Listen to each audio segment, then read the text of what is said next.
Bismillahirrahmanirrahim. Assalamualaikum warahmatullahi wabarakatuh. Ketemu lagi dengan saya Neden Ismawati, masih ditemani dengan Ega. Kita hari ini mau bicara apa? Gagal ginjal akut yang sekarang lagi tren, gitu kan? Lagi heboh juga. Belum turun lagi. Belum turun ya, benar. Jadi kemarin sempat ngobrol. Kayaknya kita masih ngebahas deh ya soal gangguan gagal ginjal akut yang sekarang lagi booming atau misalnya lagi banyak diperbincangkan oleh halayak ramai. Yes, bener, halayak ramai. Terutama ibu-ibu ya, sama bapak-bapak juga. Ya, betul. Oke, ya udah, karena kemarin Ega yang ngasih ide, jadi sekarang Ega mau nanya apa dulu nih soal yang namanya gagal ginjal akut. Banyak yang, iya termasuk aku juga kan. Gejala-gejala awal gejala awal gagal ginjal akut itu apa sih? Oke, jadi sebetulnya kan intinya adalah apa sih yang harus diwaspadai gitu ya? Diwaspadai, terus gejala yang terlihat gitu kan. Biasa kalau jadi sebelum diperiksa ke dokter tuh, oh ini tanda bahayanya apa? Oke, siap. Oke, jadi gini, pada dasarnya yang sekarang ya kita bicara soal gangguan gagal ginjal akut progresif atipikal ya. Kalau misalnya teman-teman pada suka ngeliat tuh GAPAA itu biasanya kayak gitu, gitu kan. Nah itu biasanya yang sekarang ini gagal ginjal akutnya tuh benar-benar yang tidak terduga gitu loh. Sebetulnya ya, ada nggak sih gagal ginjal akut yang pada anak sebelumnya gitu? Ada gitu kan, tapi kok sekarang jadi lebih booming dan lebih banyak gitu kan pasiennya gitu kan. Nah ini lagi dicari gitu loh sebetulnya. Nah lagi dicari apa sih yang menyebabkan si anak itu kemudian tiba-tiba jatuh ke dalam kondisi gagal ginjal akut. Nah gitu kan. Nah awalnya kok bisa gitu si kita gitu ya, misalnya pada anak kok bisa berpikir bahwa ini kayaknya dia gagal ginjal deh gitu kan ya. Nah sebenarnya keluhan yang paling sering dikeluhkan sama ibunya itu adalah ketika si anaknya itu pipisnya jadinya berkurang gitu loh, Gak. Itu kemarin kejadian kan. Aku habis baca timeline-nya di Instagram, cara menghitungnya kan. Untuk yang bayi itu ditimbang dulu pokoknya sebelum dan sesudah. Benar. Dengan rumus berat berapa mili dibagi jam sama dibagi kilometer. Kilometer sih, kilogram. Benar, berat badannya. Iya kan? Terus agak sempat panik juga karena ternyata pas di totalin itu kama cuma 0,3 mili. Agak sedikit panik kan. Tapi mikir lagi, kayaknya memang sebelum sakit dan sebelum diberi obat juga emang pipisnya kadang kurang, kadang dari pagi sampai sore tuh pampersnya masih kering gitu. Tapi setelah itu bisa pampersnya berat banget itu. Gitu. Ini gimana ya? Ini kan jadi bikin panik juga ya. Ini gimana ya? Beneran gak ya? Bener. Khawatir gitu kan. Ya. Sebenarnya sih gini, agak susahnya gitu ya. Kalau misalnya ternyata ada beberapa anak yang memang dia pipisnya tuh jadi nggak sering gitu kan ya gitu. Nah, cuman masalahnya adalah kalau misalnya jujur ya, kalau misalnya ada kasus seperti itu kita juga agak sulit. Jadi akhirnya yang mesti dipantau ya 24 jam nih gitu pada akhirnya ya. Tapi jangan lupa sebelumnya harus ada biasanya didahului dengan itu dulu gejala prodromal ya kita bilangnya, gejala yang lainnya dulu. Misalnya dia ada demam dulu gitu, atau misalnya ada gangguan saluran cerna dulu, atau misalnya ada gangguan saluran nafas gitu. Jadi misalnya dia batuk pilek atau misalnya mencret kayak gitu, dan dia ada demam kayak gitu. Nah jadi itu dulu nih yang biasanya harus kita lihat gitu. Nah kalau misalnya ternyata ada yang hal seperti itu, kemudian kita pantau dalam 2 minggu ke depannya, si anak ternyata memang pipisnya itu kurang dari biasanya, baru kita akan berpikirnya ke arah sana. Cuma memang kalau misalnya Ega kan mikirnya kalau Kama kayaknya biasanya juga begitu kok gitu ya, maksudnya di waktu-waktu tertentu dia sedikit tapi di waktu tertentu dia banyak, ya mau nggak mau kita harus yang harus dipantaunya akhirnya per 24 jam deh kalau misalnya kayak gitu. Walaupun seharusnya yang paling baik itu adalah yaitu kan kemarin Ega juga udah bilang kok lama banget ya kalau misalnya 12 jam gitu kan. Kan 6 jam juga bisa lah gitu, kita boleh-boleh aja, tapi pada prinsipnya yaitu gitu, kita mesti lihat dulu gitu kebiasaannya si anak itu seperti apa gitu loh. Jadi prinsipnya adalah kalau misalnya buang air kecil atau pipisnya berkurang dari biasanya, nah gitu deh pakainya. Jadi padahal si anak minum oke gitu kan, makan juga bagus gitu, pokoknya minumnya sama seperti biasanya, bahkan mungkin lebih gitu, tapi kok pipisnya sedikit amat ya gitu, nggak sama seperti biasanya deh, pokoknya ada intinya tidak sama seperti biasanya gitu loh, itu dia seperti itu. Nah jadi gejala awalnya begitu gak? Atau misalnya bisa nggak sih misalnya ada gejala awal yang lain, misalnya pipisnya air kencingnya jadi berubah warna atau segala macam, bisa, atau misalnya jadi lebih keruh dan sebagainya. Intinya ya hal-hal seperti itu tetap aja harus diwaspadai. Apakah itu termasuk gangguan gagal ginjal akut progresif atipikal? Belum tentu. Tapi apapun itu, kalau misalnya memang pipisnya berkurang atau pipisnya warna urin atau warna pipisnya berubah menjadi lebih keruh, atau kadang-kadang ada yang warnanya merah ya gitu ya.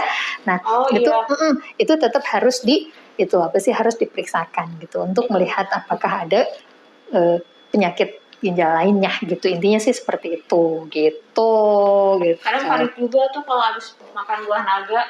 Iya benar. Ya bisa benar ini dari buah naga apa emang itu, jadi nggak bisa ngebedain kan. Iya benar. Makanya tadi aku juga pas ada pasien kan gitu, dia demam kan, terus saya bilang, Bu, untuk sementara pas lagi sakit kayak gini jangan makan buah naga dulu gitu ya. Bukannya apa, takutnya begitu kalau misalnya pipisnya berubah warna gitu, nanti dia mikirnya jangan-jangan ini sesuatu gitu, padahal karena memang si buah naganya itu gitu. Jadi intinya pikirin juga nih belakang-belakangnya, sebelum-sebelumnya ngapain nih gitu, si anaknya makan apa atau apa segala macam itu gitu sih sebetulnya. Terus kayak udah kan itu udah gejala nih. Kadang ibu-ibu juga paniknya karena gejala awalnya gimana. Tadi udah ya, pipisnya berkurang ya. Terus penanganan awalnya. Penanganan awal ini yang sulit. Penanganan awal bawa aja langsung ke rumah sakit gak? Bawa ke rumah sakit. Bener. Artinya begitu, kalau misalnya memang ternyata keluhannya datang dengan anak aku kok kayaknya pipisnya berkurang ya gitu ya, atau misalnya dia nggak pipis gitu kan, udah beberapa jam nih dia nggak pipis, pasti dia akan melakukan pemeriksaan lebih lanjut sih gak, kalau kata aku mah gitu. Dan karena mereka udah harusnya gitu ya, menurut saya sih insya Allah mudah-mudahan dokter-dokternya sekarang pasti tetap lebih update kok insya Allah. Jadi apapun, maksudnya sekecil apapun misalnya yang istilahnya gangguan yang menurut kita tadinya biasa aja, pasti sih akan tetap dipantau dulu lebih jauh gitu, apakah memang ini kemungkinannya ke arah sana atau enggak gitu sih sebetulnya. Karena memang bener-bener si gagal ginjal yang sekarang itu tuh bener-bener sifatnya cepat banget sih Kak. Kemarin tuh ya 4 hari yang lalu pas saya baca itu ternyata kasusnya udah naik lagi kan, 266 kan. Terus yang meninggal udah 157 gitu kan. Waduh. Terus itu kan yang bikin bingung itu sebenarnya itu benar gak sih dari obat atau memang dari gaya hidup, pola hidup sehari-hari, atau dari faktor lain. Soalnya kemarin beberapa hari yang lalu itu emang ada berita yang bayi cuma dikasih ASI baru berapa bulan juga udah terkena gagal ginjal akut itu. Padahal kan sebenarnya bayinya juga mungkin gak sakit atau gimana gitu ya, baru dikasih ASI aja. Apakah itu ada efek dari ASI yang dia minum dari ibunya gitu? Susah kan bingung ya. Bener. Ya itulah makanya kenapa di situ dibilang kan gangguan gagal ginjal akut atipikal, progresif atipikal. Progresif itu kan artinya dia cepat ya. Atipikal itu memang belum bisa ditentukan gitu loh, itu sebetulnya penyebabnya apa gitu loh. Jadi memang kalau misalnya ditanya anak ini nggak minum obat tapi dia kok bisa itu namanya gagal ginjal, atau kalau misalnya anak ini nggak ada diare atau segala macam tapi kok dia bisa gagal ginjal, intinya semuanya tuh apapun gitu ya guys, sebetulnya mah bisa gitu menyebabkan si gagal ginjal akut itu gitu loh. Jadi baik yang tipenya atipikal itu, yang progresif atipikal, atau misalnya gagal ginjal akut yang lain yang memang sudah biasa. Jadi tidak bisa di istilahnya disamaratakan gitu semuanya.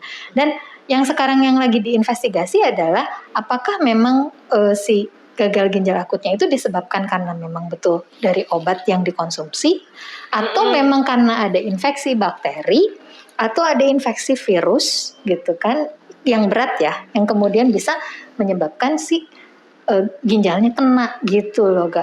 Jadi banyak yang harus dicari dan harus dipertimbangkan gitu. Tidak hanya sekedar aku nggak minum obat kok, perasaan anaknya juga nggak demam kok gitu.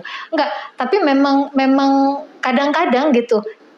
Mungkin demamnya cuma 1 hari 2 hari tinggi gitu, tapi kemudian si anak jatuh ke dalam kondisi yang jauh lebih berat gitu kan, sehingga menyebabkan gagal ginjal akut. Itu memang disebabkan karena si bakterinya yang aktif, jahat gitu loh. Iya, aktif banget. Dia ganas gitu loh, bener gitu. Jadi misalnya load bakteri jumlah kuman yang masuknya juga banyak, tipenya juga ganas gitu ya si bakterinya itu, sehingga kemudian menyebabkan dia akhirnya jatuh ke dalam kondisi gagal ginjal akutnya juga cepat misalnya kayak gitu. Atau misalnya memang virus yang lain bisa aja demam berdarah juga bisa kok, bisa bikin ke arah gagal ginjal gitu kan, intinya seperti itu. Post covid misalnya gitu bisa aja mungkin gitu ya, si anaknya tuh sebetulnya udah pernah kena covid tapi nggak ketahuan, yang OTG itu kan gitu. Tapi dalam jangka waktu 2 sampai 4 minggu atau 6 minggu selanjutnya ada gejala yang mengikuti setelah si post covid tadi yang mengenai misalnya ke si ginjalnya, itu yang kemudian akhirnya ya keluarlah reaksi seperti itu gitu. Kan kayak kemarin sebelumnya tuh katanya ada cerita apa gara-gara vaksin COVID. Iya betul. Kalau misalnya balita kan memang belum dapat vaksin. Tapi kalau misalnya kayak bayi nih 0 sampai 12 bulan, orang ibunya pernah divaksin, apakah itu ada pengaruhnya nggak dari situ? Itu jujur aja pengaruh ke bayi nggak sih pas divaksin saat hamil? Iya, yang kan waktu itu kan dipertimbangkan adalah ibu menyusui waktu itu kan bilang belum boleh divaksin ya waktu itu ya, pertamanya nih. Nah terus begitu kesini-sini kan akhirnya boleh divaksin dengan harapan vaksin tersebut juga akan bisa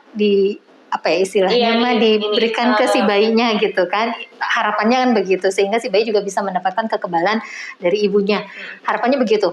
Tapi ya balik lagi, walau alam kita nggak tahu gitu loh, karena yang tadi dibilang umur 0 sampai 2 tahun mungkin karena dia masih menyusu, oke lah, bisa aja kita berpikirnya ke arah sana. Tapi untuk anak umur 2 tahun sampai 5 tahun kan rata-rata mereka udah nggak nyusu lagi sama ibunya kan gitu ya. Jadi kemungkinan untuk vaksin COVID gitu apakah berpengaruh atau tidak, rasanya agak sulit dibuktikan juga, karena kan untuk pasien-pasien yang umur 2 tahun sampai 5 tahun itu kan kita nggak mereka malah memang betul-betul tidak terpapar oleh vaksinasi COVID karena juga tidak lagi menyusu pada ibunya gitu. Itu loh kalau menurut aku sih lebih ke arah sana ya. Jadi kalau misalnya ditanya ada hubungannya, sampai sekarang juga tetap masih belum bisa dibuktikan dan ya walau alam gitu. Aku dulu vaksinnya pas lagi hamil. Nah, jadi rada deg-degan gitu. Deg-degan ya. Ditambah karena pas posisinya kemarin sama PPC seperti itu, kepikiran jangan-jangan karena aku vaksin COVID. Iya. Wajar sih, gitu wajar. Kan.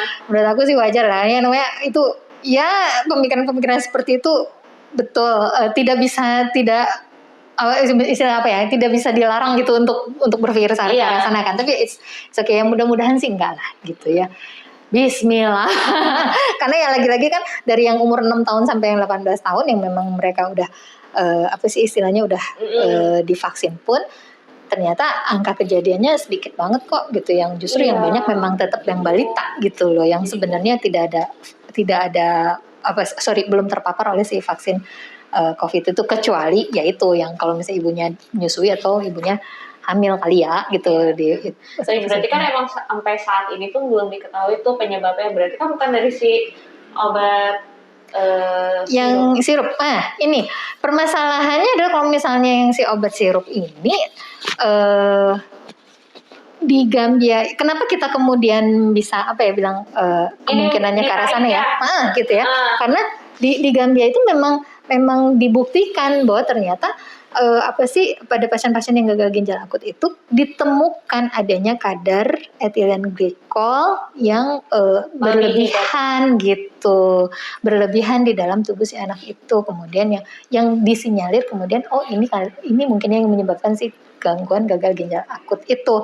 Nah, ketika diberikan obat antidotumnya pun atau yang untuk penetralisir di si etilen glikol itu ternyata juga berhasil gitu kan, membaik gitu sih itunya si kondisi gagal ginjalnya itu gitu. Jadi memang kemudian dipikir jangan-jangan memang karena ada cemaran etilen glikol inilah di dalam tubuh si anak yang dalam porsi lebih gitu ya atau kadar lebih gitu melebihi batasnya yang kemudian mengakibatkan si gagal ginjal. Berarti kalau untuk di Indonesia sendiri si anak itu belum dicek?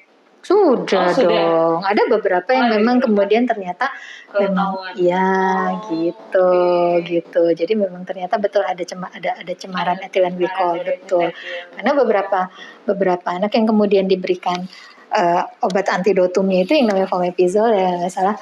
Nah, itu ternyata membaik gitu. Yang dari Singapura. Yang harganya mahal. Iya. yang kita minta dari Singapura ya gitu gitu yang di Singapura. Lumayan ya harganya. Untuk tapi kan masih ini kan masih karena diuji kan. Pemerintah kan itu komplimennya pemerintah buat pemerintah Indonesia kan jadi masih free loh sampai sekarang karena untuk gitu. Kedepannya kan. Don't know itu. Untuk kedepannya mudah-mudahan ya kalau misalnya ini masih bisa diinin. Tapi ya mudah-mudahan untuk kedepannya selalu sehat. Amin. Itu dia ya itu harapannya sih itu. Pokoknya. Berarti kalau untuk saat ini, untuk sekarang nih ya sudah diperbolehkan menggunakan obat sirup yang sudah dirilis oleh Kemenkes betul. Yang aku lihat sih itu di hampir 198 ya kalau nggak salah yang sudah dirilis itu kebanyakan yang ada beberapa obat batuk, ada obat pilek, paracetamol itu masih jarang. Iya, aku cari ini ya. Betul, paracetamol itu jarang gitu. Jadi paracetamol itu ada beberapa, tapi kalau nggak salah itu generik ya dari paracetamol generik dari beberapa farmasi tertentu, betul. Jadi jujur aja karena di situ kan paracetamol generik dan dari farmasi tertentu, jadinya saya sendiri sulit ngeresepin karena kan takutnya kalau misalnya bilang mas iya susah juga ya masa gue nulis paracetamol sirup dari PT apa gitu kan nggak mungkin kan gitu kan jadinya kan susah ya gitu. Jadi ya pada akhirnya untuk sementara ini tetap kita ngasihnya ya kalau nggak puyer atau kalau nggak yang dari bawah deh gitu. Iya berarti kan untuk sekarang lebih aware kalau misalnya untuk paracetamol nih lebih amannya menggunakan puyer atau enggak ini itu apa sih namanya supos jadi yang dimasukin lewat anus gitu lebih aman itu palingan dan gitu. Itu juga lebih cepat menurunkan demam betul karena kan dia lebih cepat diserapnya kan gitu. Kan sama ini kemarin aku tuh masih bingung sama amoxicillin. Di situ kan amoxicillin masuk tuh terdalam daftar cuma pas waktu itu pernah Kama dikasih amoxicillin tapi di encerinnya di apotek itu kan dikasih air kenapa bisa masuk dalam daftar itu kan gini kan yang jadi suspensi kan itu kan bentuknya semuanya kan dry syrup kan kalau misalnya rata-rata antibiotik itu semuanya dry syrup. Nah biasanya dia dilarutkannya oleh air biasa ya biasanya gitu biasa. Kan nah ini tuh yang kemarin tuh kan disinyalir ada beberapa yang ada 102 obat yang ada dalam pengawasan. Nah, si 102 obat itu adalah obat-obat yang ditemukan di rumah pasien-pasien yang mengalami gagal ginjal gitu loh, gagal ginjal akut itu. Jadi makanya dia mau pihak pemerintah ngumpulin dulu si obat-obat itu, kemudian untuk diteliti apakah dia betul mengandung etilen glikol atau dietilen glikol gitu sebetulnya. Jadi bukan amoksisilin dapet nih, oh berarti dia termasuk yang nggak boleh. Enggak gitu, itu tuh lagi mau diteliti gitu yang loh. Ada di rumah pasien-pasien itu benar itu gitu. yang baru aku tahu sekarang. Karena emang sebelumnya nggak baca kalau misalnya obat yang diteliti itu kok bisa dari 102 dari banyaknya obat sirup gitu kan. Berarti obat-obat yang diteliti itu yang ada betul yang ada di rumah pasien sehingga kemudian diperiksa, kemudian diberikan pasiennya. Ya gitu. Nah terus udah gitu, dan kalau nggak salah yang di 198 itu yang kemarin yang terakhir keluar itu yang dirilis oleh Kemenkes yang dibilang aman untuk diberikan, salah satunya amoksisilin juga Kak. Iya ada gitu. ada beberapa. Iya, ada pokoknya amoksisilin dan sebagainya gitu. Ada yang punya mereknya juga apa segala macam ada gitu kan. Tapi memang belum semua ya gitu. Intinya kan sekarang kita lagi berusaha untuk istilahnya nunggu deh hasil penelitiannya atau hasil pemeriksaannya seperti apa.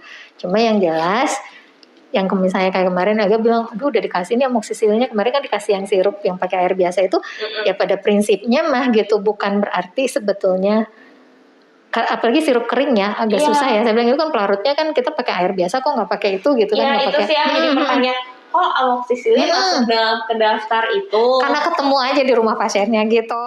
Mungkin kan sampai sekarang belum ketemu ya, belum ada rilis untuk paracetamol ya? Iya, paracetamol itu yang tertentu aja, tapi yang generik semuanya.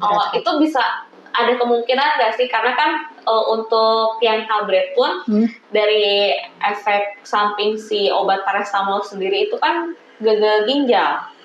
Kalau dalam jumlah yang berlebihan, gitu, betul. Kita itu bicara beda lagi tuh kalau misalnya sih nggak dalam pelarutnya. Iya. Sekarang kita lagi ngobrolin pelarutnya, betul. Sama Kemenkes dan bener. Badan POM. Betul, gitu loh. Jadi pelarutnya yang jadi masalah, bukan si zat aktif atau si paracetamolnya sendiri. Kalau misalnya paracetamol bisa nggak sih mengakibatkan gangguan ginjal akut atau misalnya gangguan hati apa segala macam, ya bisa-bisa aja kalau misalnya dikonsumsinya melebihi dari batas yang ditentukan, betul gitu. Ya pada prinsipnya yang tadi deh, pokoknya kalau bisa mah kan itu kan dari obat ya gitu. Jadi minimalisirlah penggunaan obat kalau misalnya kayak gitu. Caranya gimana ya, kalau bisa jangan sakit ya. Iya, jangan sakit ya. Gimana tuh kalau misalnya orang namanya juga anak-anak ya sakit, ya diusahakan aja gitu kan. Artinya kalau misalnya jangan terlalu banyak ngajakin anak ngumpul-ngumpul, atau misalnya ketemu sama yang lagi pada batuk pilek, ya jangan dideketin dong, udah bawa aja deh gitu, anaknya di rumah aja gitu misalnya kayak gitu kan. Atau kalau tapi tetap harus ada mainnya loh, jangan sampai aduh dampak pandemi ini gitu, anak-anak pandemi itu yang nggak pernah keluar, nggak bagus juga loh gitu kan buat mereka kan gitu. Iya kan, nanti mereka nggak bersosialisasi lagi, nggak bagus kan jadinya kan gitu. Jadi tetap ada proporsional aja lah gitu. Itu lebih efeknya ke mentalnya anak ya. Iya betul, nanti kita bahas lagi kalau misalnya selanjutnya gitu. Jadi intinya gitu. Terus udah gitu imunisasi jangan lupa, itu juga penting kan gitu. Jadi kalau misalnya tapi kan paling sering batuk pilek tuh buat anak gitu kan. Ya kan ada imunisasi influenza, yuk kurangin yuk gitu. Apa sih namanya kejadian batuk pileknya dengan cara salah satunya adalah imunisasi influenza misalnya kayak gitu kan. Atau misalnya kalau misalnya kan salah satunya diare juga bisa ternyata bisa bikin itu gitu kan. Ke arah gagal ginjal gitu. Ya berarti mungkin kita harus pikirkan juga untuk imunisasi untuk mengurangi frekuensi diare gitu. Ini nggak sih kalau misalnya gagal ginjal tuh kan katanya makanya banyak minum gitu. Intinya kan kita harus minum, kalau banyak minum, kalau kelebihan juga kan nggak boleh ya. Iya kan? Iya nggak boleh lah. Intinya kan harus cukup. Iya. Ya kan gitu. Sesuatu yang berlebihan juga kan tidak boleh gitu kan. Tapi intinya harus cukup. Nah, secukupnya setiap orang itu pasti beda-beda lah Kak, gitu tergantung kan. Berat badan. Betul, tergantung usia, tergantung berat badan, tergantung aktivitas gitu kan. Nah, itu kan tetap juga harus harus dilihat gitu kan.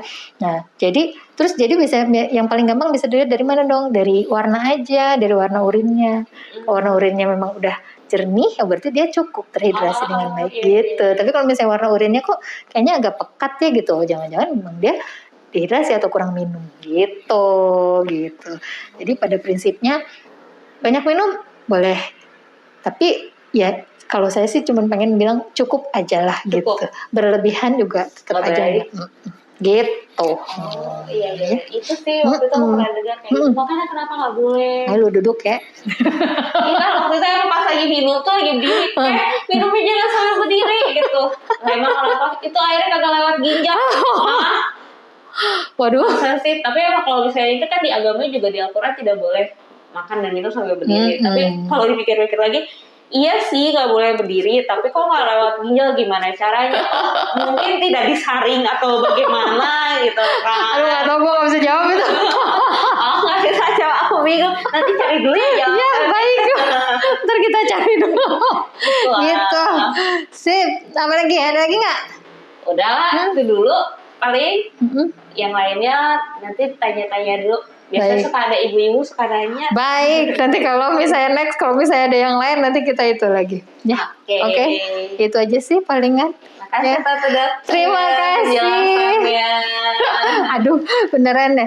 Apa sih? Makasih banget Ega mau datang lagi ke sini nemenin saya ngobrol-ngobrol lagi.